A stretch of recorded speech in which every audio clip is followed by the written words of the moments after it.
ICE just arrested and is trying to deport a well-known Palestinian activist despite him having a green card, the first of what Trump has promised will be many, and it sparked a massive scandal. What you need to know about Canada's incoming Prime Minister Mark Carney, including his first words for Donald Trump. Drewski and OBJ have issued quick denials after just being named in a Diddy lawsuit. We're talking about all that and much more on today's brand new Philip DeFranco Show, you daily dive into the news, how it's being covered, and how people are reacting to it. But first, a quick announcement. I just made an awesome mini March drop live for you over at beautifulbastard.com, where right now you can snag yourself a "yeah, no, I'm fine" boiling frog tee and or hoodie, some fantastic and comfy "take me first, I ain't made for this planet" gear, as well as last week's viewer demanded despair is not an option tees and hoodies, along with recent bestsellers like We the People Are Like So Over It, I'm Just Built Different Poorly, and God is Testing Me and I Refuse to Study, along with everything else. All available for you right now at beautifulbastard.com. Get what you want while you can. Do not miss out. With that said, I have a big show for you today, starting with this. ICE has arrested and is trying to deport a well-known Palestinian activist despite the fact that he has a green card, a move that many experts say is a violation of free speech rights under the First Amendment. Right? And this is also incredibly significant because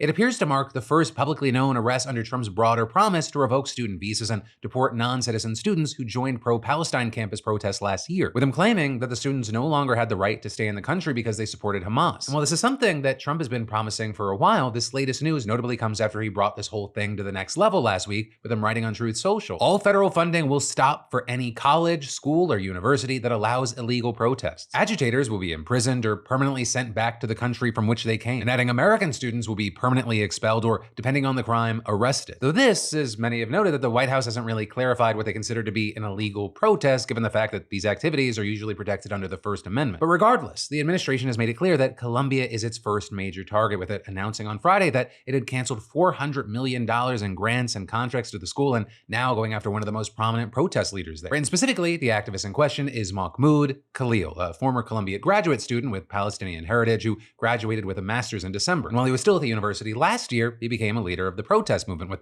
Khalil describing his role to reporters as a negotiator and spokesman for the school's pro-Palestinian group. And according to a statement from his lawyer, Amy Greer, over the weekend, Khalil was stopped by ICE agents who told him his student visa had been revoked, and saying that when he told them that he was a lawful permanent resident with a green card because his wife is a US citizen, they detained him anyway. And this is Greer also said that she doesn't know where Khalil's even being held, but they're saying that she was told Sunday morning that he was being detained in Elizabeth, New Jersey, a fact that was also listed on an ICE detainee locator website, but then adding, when his wife, a US citizen who is 8 months pregnant and was threatened with arrest as well by the ICE agents last night, tried to visit him there today, she was told he is not detained there. And so now you have Greer saying she received reports that he may have been transferred as far away as Louisiana. And several outlets have also since reported that records suggest that Khalil is indeed being held in custody in Louisiana. With the attorney then going on to say that she has filed a habeas corpus petition on Khalil's behalf, challenging his arrest and detention, and adding, "We will vigorously be pursuing Mahmoud's rights in court and will continue our efforts to right this terrible and inexcusable and calculated wrong committed against him." And with that, saying that the arrest follows the US government's open repression of student activism and political speech, specifically targeting students at Columbia University for criticism of Israel's assault on Gaza, and adding the US government has made clear that they will use immigration enforcement as a tool to suppress that speech. But as far as exactly why Khalil's being detained, that remains unclear right now. Right now, with that, I'll say in a statement last night, a spokeswoman for the Department of Homeland Security said that he was arrested in, quote, support of President Trump's executive orders prohibiting anti-Semitism, adding Khalil led activities aligned to Hamas, a designated terrorist organization, and saying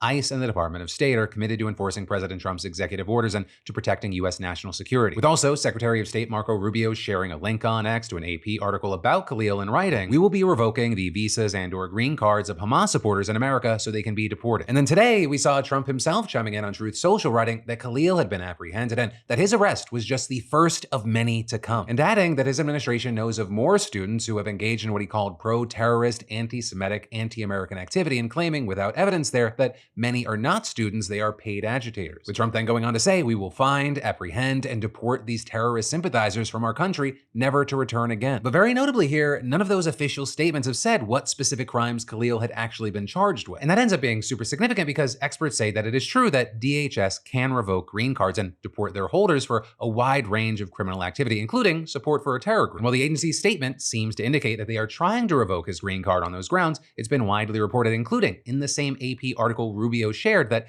Khalil hasn't actually been charged with a crime. Right? And according to the AP, his arrest appears to stem from an investigation by a Columbia University office that has brought disciplinary charges against many, with Khalil potentially facing sanctions for helping to organize a, quote, unauthorized marching event where participants glorified Hamas's October 7th 7th attack, as well as playing what they called a substantial role in circulating social media posts criticizing Zionism in addition to other acts of alleged discrimination. But as of right now, from what we've seen, those are just allegations under investigation. And even if he's found to be culpable, we're talking about disciplinary action from the university, not necessarily anything with actual immediate legal implications. Which is why with all this, you have so many experts questioning the legality of this move and some just calling it blatantly unconstitutional. Right? And so with all this, we've seen many arguing that he's just being detained for protesting and expressing views protected by free speech, and that criticism notably has even come from within the halls of Columbia. We're seeing the director of the Immigrants' Rights Clinic at Columbia Law School saying that revoking Khalil's green card in retaliation for his public speech, that is prohibited by the First Amendment of the US Constitution. With one legal expert even going a step further, telling CBS, if he's a green card holder, slam dunk, there's no way to arrest him. He had not been charged with a crime, or if he's, if there's something more than that, really there's no way. Number one, because you're dealing with a legal resident alien, which means you're dealing with the green card holder who has a lot of rights in our country. Right, and this is, you've had others questioning what legal authority the Trump administration would even have to revoke green cards, noting that usually such an action would require a hearing before an immigration judge. But then, of course, beyond what the experts have been saying, we've also seen a massive reaction to the arrest online, with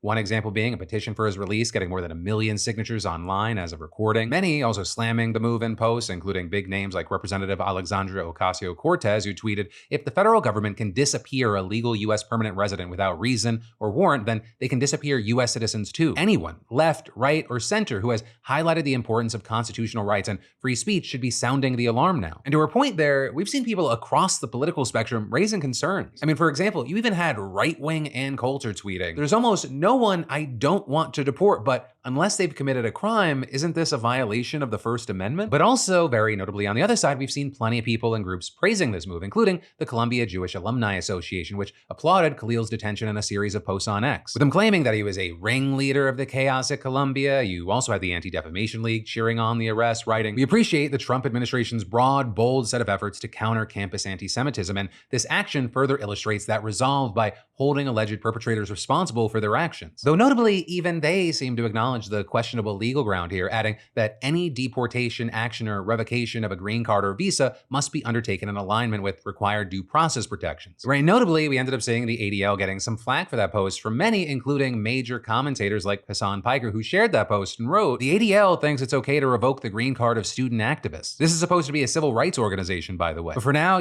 that is where we are. Of course, this is a developing situation. Things are subject to change. And so while we keep an eye on this, in the meantime, I gotta pass the question off to you. What are your thoughts here? Depending on where you go online, drastically different reactions. We've seen people cheering on the move, horrified by the move. I mean, you've even seen takes with thousands of likes of people blaming Joe Biden for this, saying that he's complicit in what the Trump administration is moving to do today. So any and all takes, any and all reasoning, I'd love to hear from you in those comments. But then, shifting gears to a very different news story today, let's talk about Diddy, Drewski, and Odell Beckham Jr. Because a complaint that was filed by a woman by the name of Ashley Parham back in October has now been amended to include the last two's names, with a suit originally claiming Diddy overheard Ashley tell one of his friends that she believed Diddy was partially responsible for Tupac's murder, with then Diddy allegedly saying she would pay for that comment, and about a month after this incident, that same friend apparently invited Ashley to his home, only for Diddy to then show up, with the suit claiming that he and others raped her. And the now amended version of the suit goes into incredibly explicit details about the alleged assault, with page 6 saying they obtained a copy, and in this, Diddy allegedly instructed Drewski to rape Ashley. But before doing so, it's alleged that he doused her with oil and jumped on her, treating it like a slip and slide and knocking the wind out of her. The suit also claiming that during the alleged assault, she heard the defendants refer to someone else who allegedly raped her as Cornelius, and she has reportedly now learned that that was OBJ, with his full name being Odell Cornelius Beckham Jr. And this incident reportedly didn't stop after the alleged assault. Right, according to Variety, Ashley left the apartment carrying a knife that was used to threaten her earlier, and then allegedly stabbed Diddy in the back with it, prompting gunshots to fire. She then fled the scene and allegedly ran into a man pretending to be law enforcement, but was really a Diddy associate. Multiple outlets also said that she reported the incident to the Contra Costa Sheriff's Department, but they gave a statement to USA Today saying the claims they investigated were unfounded, though they did not go into the nature of the report. The outlet also said that Ashley got a rape kit done at a hospital and reported the allegation to the Walnut Creek police during that, though she apparently did not name Diddy there. Right, and so with all this, notably Diddy previously denied the claims against him, and now both both Drewski and OBJ are doing the same. With Drewski writing, "This allegation is a fabricated lie. I wasn't a public figure in 2018. I was broke, living with my mom without any connections to the entertainment industry at the time of this allegation, so the inclusion of my name is truly outlandish." And going on to say, "My heart breaks for actual victims of abuse, but I'm fully confident that the evidence will expose this falsehood and the individuals who are maliciously trying to game the legal system to peddle false narratives." And this is OBJ responded to that post by writing, "Boy, I'll tell you what, this world makes absolutely no sense. I am covered by God. He will prevail. I know who I am. I know who you are. Keep your head. That name will be cleared. Shit's stupid." Right, and all of this is you people noting this isn't the first time big names have been brought up in the mounting cases against Diddy here. Or with, for example, Jay-Z being named in a lawsuit last year, but that has since been withdrawn, and Jay-Z is actually now suing the former accuser and her lawyer. So this obviously, as there are dozens of suits against Diddy, and that on top of the indictment that he's facing and currently behind bars over, with notably that trial set to start at the beginning of May, which is really just around the corner now. And then, we'll get to more news in just a moment, but first, do you feel like your hard-earned money is working harder for your lenders than for you? And what if I told you that doesn't have to be the case? Because thanks to today's sponsor, PDS Debt, you can finally take control of your financial future and break free from the stress of debt with no minimum credit score required. And they're not just about managing your debt, right? They empower you to take charge of your financial life. You see, PDS Debt goes beyond the numbers to understand your unique situation, crafting a personalized plan built around you, not some generic solution. No more one-size-fits-all advice, just a clear, actionable path toward financial freedom that fits your lifestyle. Whether your credit is bad or fair, they're here to help you save more, pay off your debt faster, and start putting money back where it belongs, into your savings account. And their customized programs are designed for anyone carrying $10,000 or more in eligible debt. Get started with your free debt analysis in just 30 seconds at pdsdebt.com/DeFranco, or scan the QR code to complete your free debt assessment to see what options are available to you. It's pdsdebt.com/DeFranco. Take back your control today. But then from that next up today, we need to talk about Mark Carney. And that because Canada's Liberal Party just elected the guy to be its new leader. Because Justin Trudeau, the current prime minister, resigned as party leader back in January after nearly a decade in office, and notably after becoming deeply unpopular due to a number of issues. With some of the biggest ones being a nationwide housing crisis and the rising cost of living. But after all that, Carney notably won the party election in a landslide, taking more than 85% of the vote, with more than 150,000 people reportedly casting ballots in the race, and now he's expected to be sworn in as prime minister sometime this week. Now, one of the things that's a standout here is that Carney has actually never served in elected office. In fact, he'll be only the second prime minister in Canadian history without a seat in parliament, and because of that, he's expected to call an election soon after being sworn in, especially because if not, opposition parties could force one with a no-confidence vote later this month. But really, either way, Carney and his party may benefit from having it as soon as possible, which is actually a wild thing to be saying because just a few months ago, it seemed almost impossible to imagine any sort of scenario that didn't involve them getting absolutely smacked in the face in the next election. But I mean, back in January when Trudeau resigned, the rival Conservative Party was up by more than 20 points in the polls. But now what we've seen are Liberals riding a wave of national unity sparked by Donald Trump, his tariffs, and his threats to annex the country. And so you've got polls showing the two parties now neck and neck, and as far as support for Carney in particular, in polling, he is reportedly widely viewed as the most trusted federal leader to navigate the current trade crisis because of his extensive economic background. He ran the Bank of Canada from 2008 to 2013, steering the institution through the global financial crisis. And then, in 2013, he became the first non-Brit to head up the Bank of England since its founding in 1694, and in that capacity, he oversaw UK monetary policy through Brexit. But in any case, on the flip side, the popularity of Carney's Conservative Party counterpart, notably, may be suffering as a result of his perceived similarities to Donald Trump. And in fact, you had Carney in his victory speech criticizing his opponent for being too complimentary of Trump in the past. So Donald Trump thinks he can weaken us with his plan to divide and conquer. Pierre Poilievre's plan will leave us divided and ready to be conquered.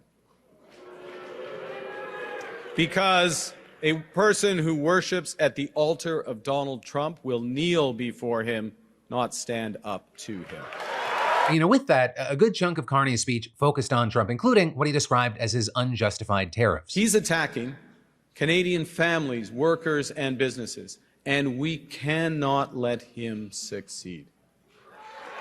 And we won't. And to that point, Carney announced that he would continue the retaliatory tariffs Canada has put in place, saying, "My government will keep our tariffs on until the Americans show us respect and until they can join us in making credible and reliable commitments to free and fair trade." Carney also addressed Trump's threats to annex Canada and make it the 51st state. America is not Canada. And Canada never, ever will be part of America in any way, shape, or form. We didn't ask for this fight. We didn't ask for this fight. But Canadians are always ready when someone else drops the gloves.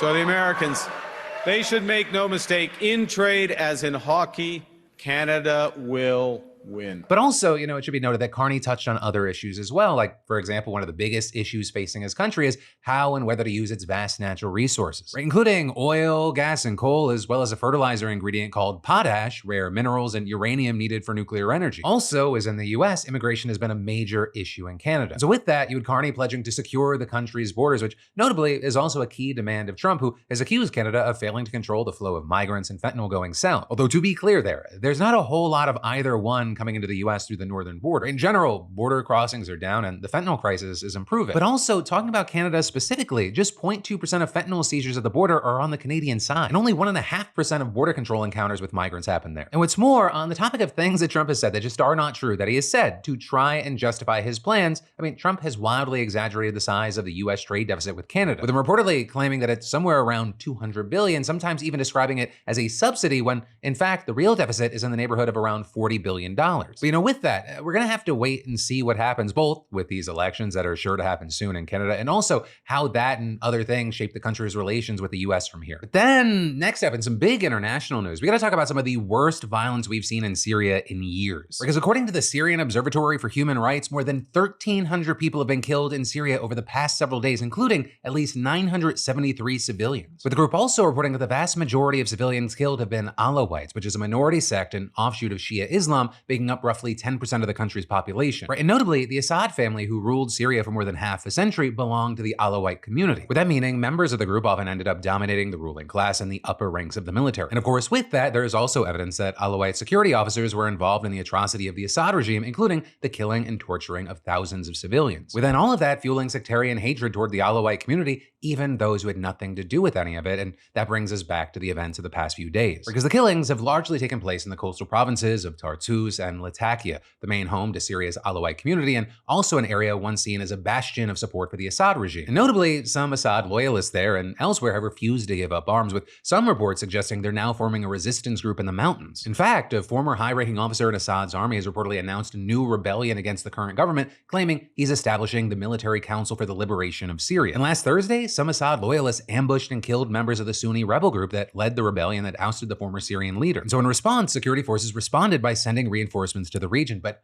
also, they were reportedly joined by armed supporters who were more interested in revenge, with residents who spoke to the Washington Post reportedly describing the militants as roaming house to house, killing occupants in summary executions and pillaging what they could find. And this, as there are plenty of reports and videos circulating documenting atrocities that have taken place, with, of course, everyone now worried about where things are going to go from here. Right? Ahmed al-Shara, also known as Abu Muhammad al-Jalani, is the country's interim president. He was also the head of the rebel group that led the operation to oust Assad in December, which is a group that was once affiliated with al-Qaeda, which of course had a lot of people skeptical when he came to power and promised to lead a more unified and inclusive government representative of the country's diverse religious and ethnic groups. And so now, this latest violence, it's raising serious questions about both whether he's willing and whether he is able to rein in the various armed factions still operating across the country. Right, on one hand, he's vowed to hunt down anyone involved in harming civilians, also forming a committee to investigate the violence. But then, even as the state has tried to distance itself from the killings, it's not clear that there weren't at least some government forces involved, with some witnesses reportedly saying the gunmen were indistinguishable from government forces, and others also noting that foreign fighters appear to be among them. But with all that, the Syrian government's now saying that its official operation in the region has ended, claiming that its forces neutralized Assad loyalists in several towns and were paving the way for life to return to normal. But there have also now been skirmishes in the capital of Damascus, which seem to have been contained, but have just added to the fears that the violence isn't really over. But for now, really, we're gonna have to wait to see how this plays out. But then, from that, for your once daily DeFranco recommended good news vitamin of the day, I'd like you to meet Jackie Dennis. You see, she's a special education teacher at Huron High School in New Boston, Michigan. And back in 2020, she was 36 weeks pregnant with her daughter, Mia, when she went into the hospital with a cough, a headache, and breathing problems. Turns out, she had COVID and was admitted to the hospital, and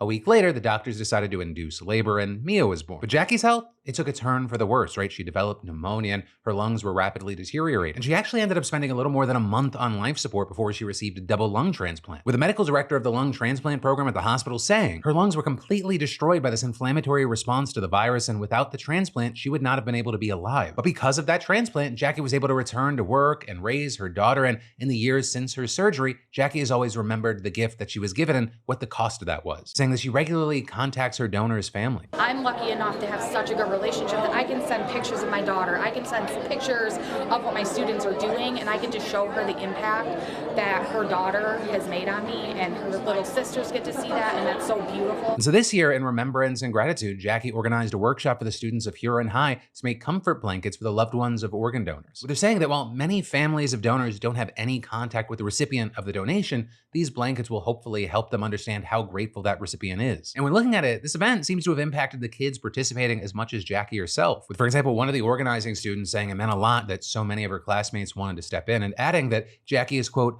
a really kind person, and I'm really glad that the whole community of students has stepped up to help her out. And, hopefully this can serve as a small little daily reminder that while the world may feel like it's constantly on fire, there's still so many good people out there. Right? Just looking at this story, yes, Jackie Dennis is a BAMF. Living and after death donors, they are BAMFs. People that care and then do something about it, even if it's just something like making a comfort blanket.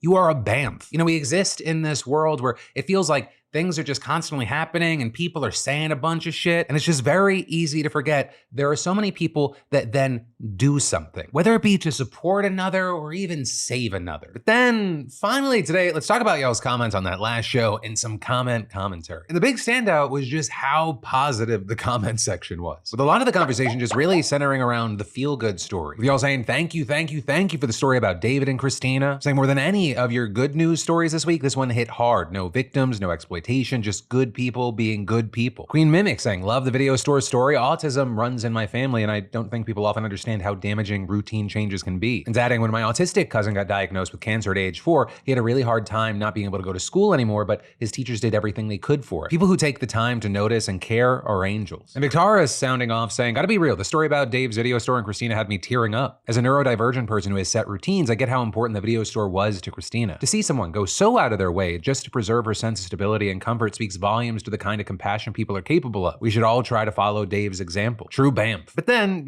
separately from that, there was a lot of conversation around Trump, Trudeau, all that mess. Age Believer saying, the irony of Trump saying Trudeau using tariffs for political gain is astounding. To which I'll add, I saw someone saying it's kind of amazing how liberals in Canada have created this fake crisis. And I was like, what are you talking about? The tariff situation, all the talk about annexing Canada, that came from Trump. Now, separate from that, I think you could debate about what's been more effective of liberals in Canada taking advantage of the situation for political gain, as we've seen them gaining in the polls, or for the conservatives in Canada prior to all the annexation talk, them kind of lining themselves up as a MAGA maple, that being them shooting themselves in the foot, that can be debated. But to say that Trudeau is using the tariff situation for political gain as if he was the perpetrator of it is it's just such a weird, warped view. Or is the argument, if you were a real leader of Canada, you just lay down and take it. Also with the situation, you had Madison saying, as a Canadian, I laughed out loud when you said Trump suggested Trudeau is using the trade war to run for prime minister again. That's just not how it works here. An Artificer saying, thank you for understanding the parliamentary system. So many Americans do not get it or make jokes about not getting it, so I appreciate that you're reporting this straight across and with respect. But that, my friends, you beautiful bastards, is the end of your Monday dive into the news. So I do have 2 quick reminders for you. 1, make sure to get in on that mini March Beautiful Bastard drop, link in the description. Do not miss out, you deserve it. And 2, of course, remember I've got a brand new show for you every Monday, Tuesday, Wednesday, and Thursday at 6 p.m. Eastern, 3 p.m. Pacific. Thank you for watching. I love yo faces, and I'll see you right back here tomorrow.